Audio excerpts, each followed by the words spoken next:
Hi there, and welcome to Telefunken. Today, we have another installment in our series on the Powertran Transcendent 2000. This video features the diagnosis and repair of a T2000. If you've seen our other videos, you'll know the Transcendent 2000, or T2000 for short, is a single oscillator kit-based monosynth released in the United Kingdom in 1978. This particular specimen has been imported to Canada, as is in non-working condition. We've already gone through the machine and refurbished a number of worn components, cleaned the switches and contacts. We're now at the stage where we can assess its performance and find out what, if anything, still needs to be fixed. So in today's video, we'll cover the diagnosis and repair of this non-functioning T2000. This will include finding and fixing a problem in the VCO and a second problem in the noise generation circuit. Other videos on our channel cover the previously mentioned refurbishing of this instrument, including converting the power supply to work here in North America, as well as tuning and calibration and a modification that owners of the T2000 may wish to consider as a means of addressing what has been characterized by some as a signal-to-noise issue with the synthesizer. If any of these sound interesting to you, please be sure to check out the other videos on the channel. If you're looking for more information on the Transcendent 2000, there are a handful of good YouTube videos on channels such as Synthmania, Look Mum No Computer, Mark Jenkins' channel, and Mindburner, whose channel features classic 80s synths and includes the T2000. I hope you enjoy this video. Let's get started. So we have the T2000 connected to an amplifier, and what we've done so far is actually a fair amount of work. We've replaced all the electrolytic capacitors, we've replaced the tantalum capacitors, we've replaced all of the film capacitors except the polystyrene capacitors, and we've also fitted new multi-turn trim potentiometers. We've cleaned all of the control potentiometers, we've cleaned all of the switches, and we've actually replaced the tempco resistors as well. You'll recall that we had a rather bulky tempco, and so we've replaced that with some smaller tempcos that may be more heat responsive.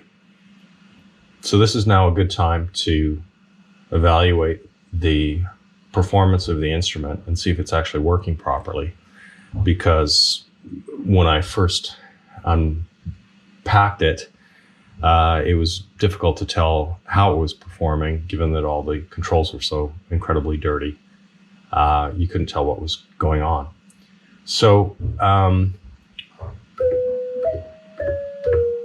I play a few notes on the keyboard, that sounds very promising, doesn't it? We have a tone that's playing. It's a nice sine wave sounding tone. And that might lead us to believe that the whole synthesizer is working as it should. However, what we're actually listening to is not the oscillator from the instrument, not the VCO at any rate, but rather we're listening to the self-oscillation in the filter. This is the resonance, turning this all the way up. And this is the frequency of the filter.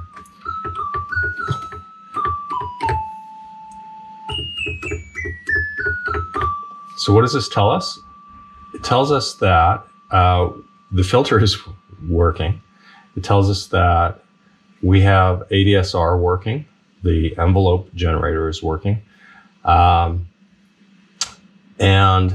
it tells us that the oscillator is not working.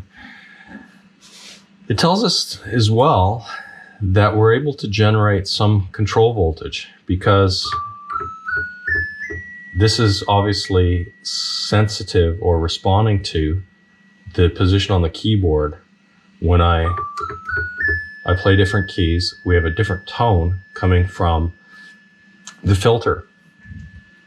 And if I make some adjustments, for example, with this switch, which controls whether or not the keyboard is sending signal, I'm putting it on random or off.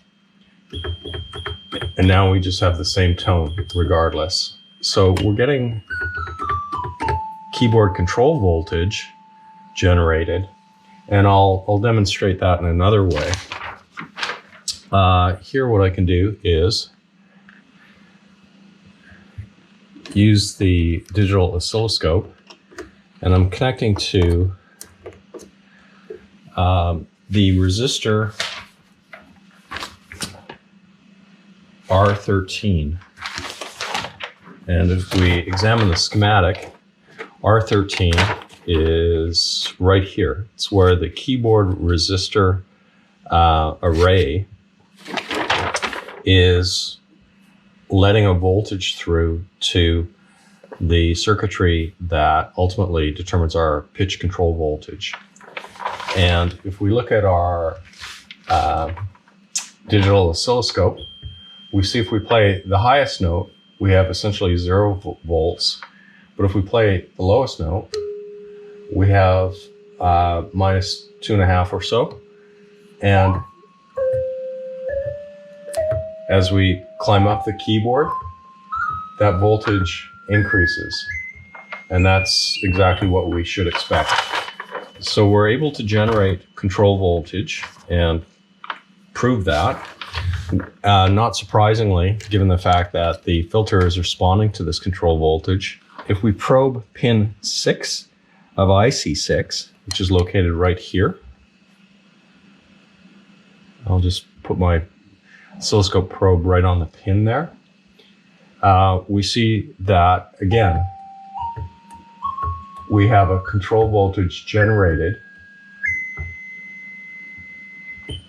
which depends on the pitch. And this control voltage is remaining stable, which again suggests that our capacitor C13, which is the sample and hold capacitor that locks onto the control voltage of the last key pressed, that's functioning as it should. So why are we not getting any sound out of the oscillators? And we'll demonstrate that in just a moment as well. If we examine the article from Electronics Today, it has a number of test points and waveforms for what's referred to as the VCO circuit of the synthesizer. And we can go through this list, but we're not going to do that in gory detail, and I'll tell you why. The reason why is that a lot of this deals with actually not the voltage controlled oscillator per se, but the low frequency oscillator, or the LFO portion of the instrument. And I've already gone through that, and the LFO is working fine. And this diagnosis doesn't really tell us a heck of a lot about what's going on with the actual voltage controlled oscillators. But there are a few test points down here. And we'll walk through those. We should be able to look at IC12 pin 3 and see 5.43 volts. IC12 is actually this guy, and pin 3 is right here. We see 5.43 volts DC. So that's working as it should. The next point listed here is Q9 pin 13. So pin 13 on Q9, well, that's this transistor array here. And we should be able to look at pin 13 and see 0.6 volts. And pin 13 is up here. And what do we see? We see minus 10.7 volts instead of negative 0.6 volts. So that's obviously not in concurrence with what's listed here on these various test points. We should be able to look at IC10, pin 6, and see similarly negative 0.6 volts. So IC10 is over here, and pin 6 is right here, and we see negative 1.28 instead of negative 0.6 volts. And Q9, pin 9, we see negative 0.4, and we should see 80 millivolts to negative 130 millivolts, and we don't. So there's something going on here in this part of the synthesizer, and so we need to figure out what it is. So another thing we can do to confirm that the oscillators are not actually working is probe the switch, which is the waveform selection switch, SW4. And this connection, again, I need to refer to my cheat sheet here. Well, pin 6 on IC 13 is giving us essentially nothing, and that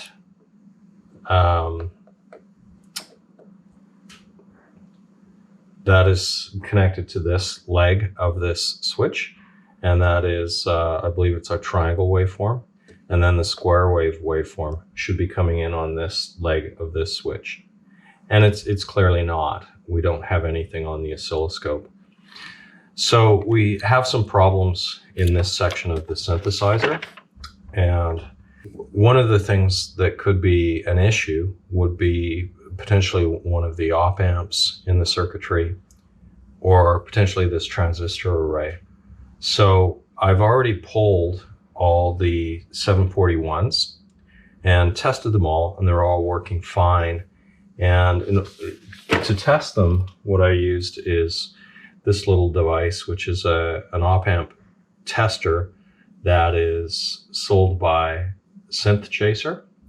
And what you do is you put an op amp in here, connect a 9-volt battery, and one of these lights will flash to let you know which op amps on the board are actually functioning properly. So that's another look at this device. I used this device to confirm that all the 741 op amps were working, and now I'd like to examine this transistor array. Got the data sheet here, and if you can read my notes from there, you'll know that I've done a little bit of work looking at this chip already, but I'm going to repeat that for your benefit here.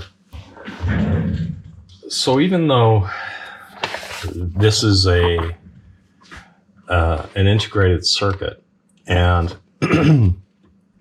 as such, one might imagine that you can't really evaluate it. You simply have to replace it. You can actually examine this integrated circuit, which I'm about to pull out here using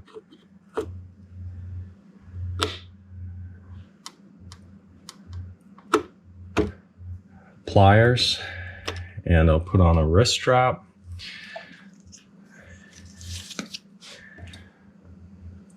So this chip here actually has 5 transistors in it.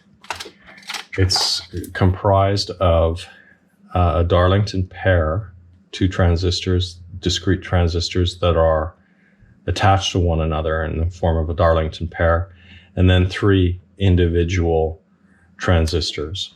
And so with that in mind, we can use that information to facilitate an analysis of the device. And to facilitate that, I'm putting this in a breadboard. And given the fact that we know that, for example, pins 11, 10, and 9 on this chip are connected to one discrete transistor, I can use this very inexpensive transistor testing device to evaluate the performance of that single transistor on the integrated circuit. And so in order to do that, all I do is plug into pins 9, 10, and 11 with this device,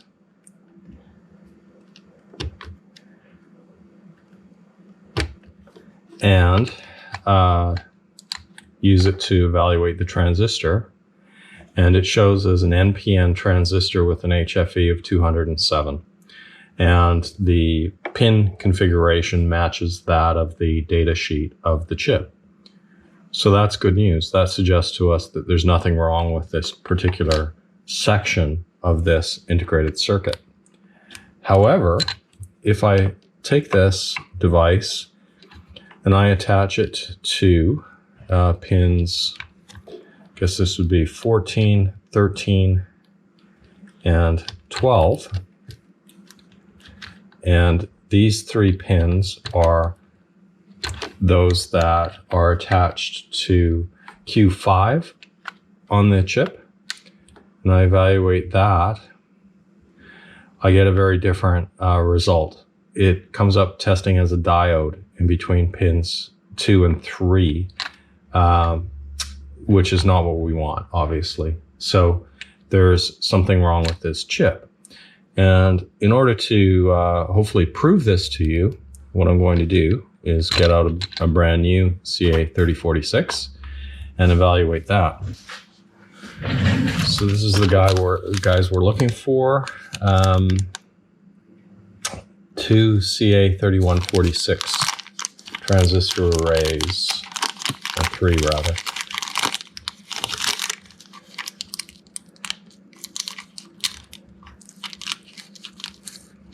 And as I mentioned, these are a suitable replacement for a 3046, the 3146.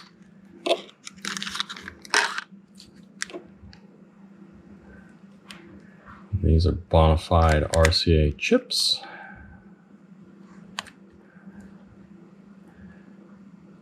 I'll just coax the legs into submission.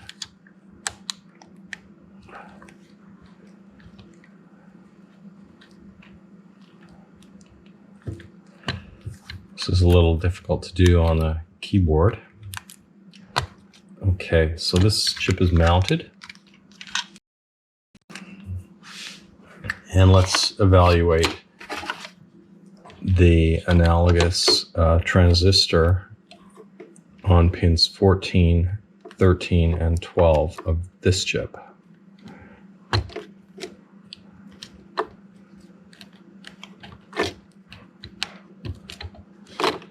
Okay, so that's that connected.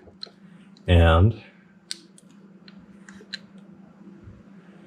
it shows up as an NPN transistor with a protection diode in it with an HFE of 68, which is interesting to me.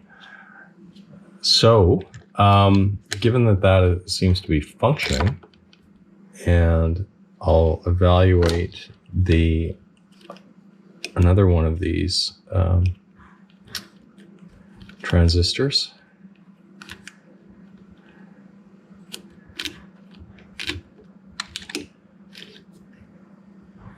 And there we go, another NPN. And let's look at this one more time.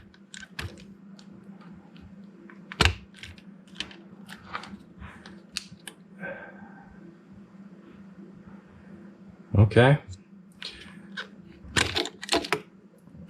So let's see if this chip is going to function in place of our CA3046.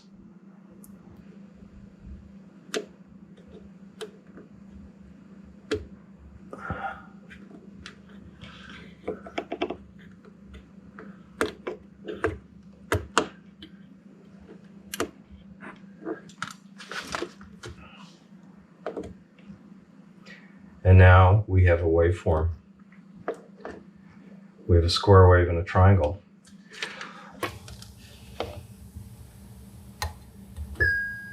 So that's our square wave. And here's a triangular wave. And so it appears that we now have our VCOs working. And so we'll move on to diagnose the rest of the instrument.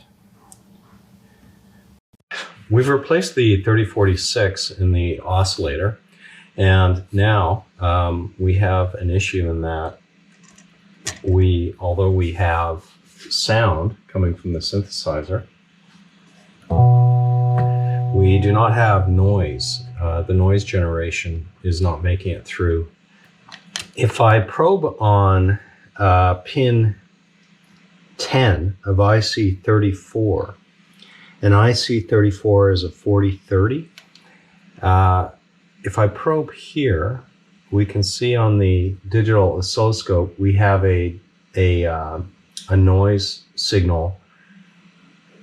And if we probe on capacitor 43 on one side, we see that negative going, and then on the other side we see that cleaned up. The DC is removed, the DC offset is removed, and so that is where it should be. On one side of R126, again, we see that where it should be, and then on the other side of this resistor, we see nothing. And I doubt that this resistor is actually is open. I see a short across R33, which is the noise potentiometer, which we definitely should not see.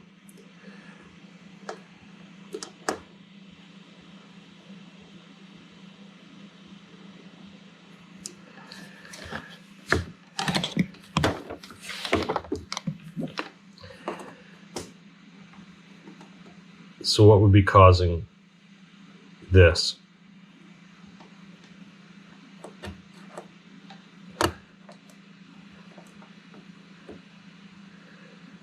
And now I see it again across the capacitor. I see only an ohm or so across the capacitor. So let's dig into this a little further and see what's going on. Okay, so this is the underside of the PCB, and what I have done is I've pulled a couple of components.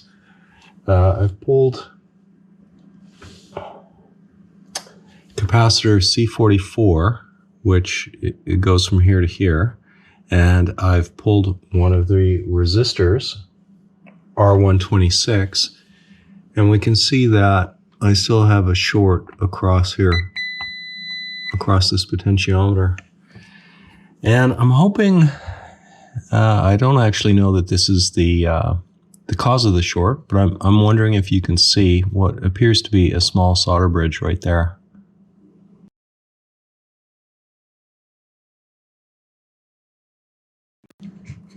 And I'm going to attempt to remove it with my probe, and I believe I have, if indeed that's what was there. Let's see if that's done it. Oh my gosh, it may have actually done it.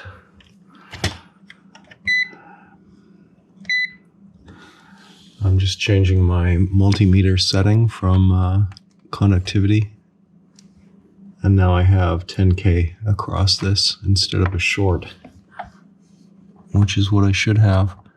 And this is a case of, again, probably show me where you've been, I'll show you where your problem is, which is one of the mantras of our friend X-Ray Tony B, a fellow YouTuber.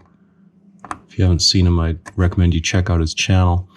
But he likes that expression because very often when you have problems, you've introduced them yourselves. And so that may be the case here.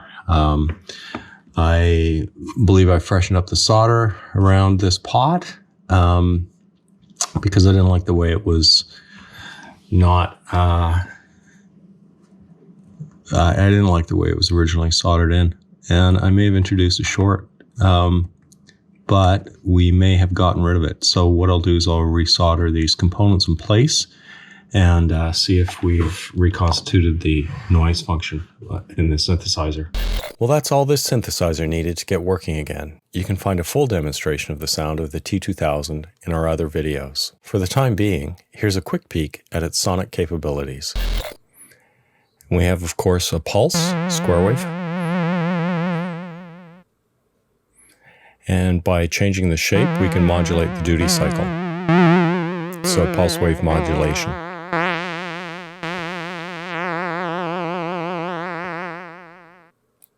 And this can be modulated with the LFO.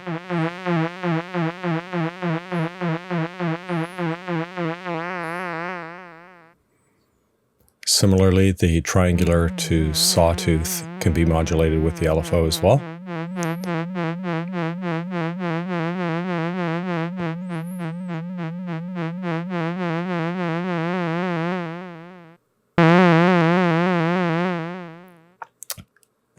And we have the ability to modulate the pitch with the noise generator.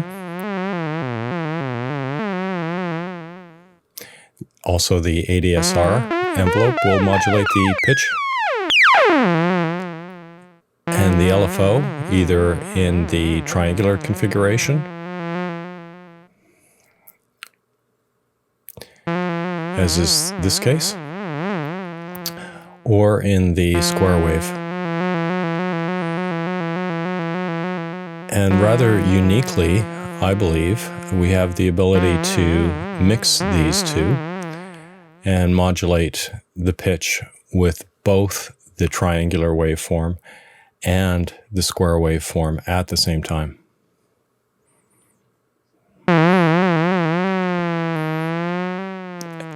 And you can hear that clicking over. Well, that's all for today's video. I hope you found it useful and entertaining. Be sure to check out the other videos on the channel, including the forthcoming videos on tuning and calibration of the T2000 and the gain stage modification we mentioned earlier. Thanks for watching.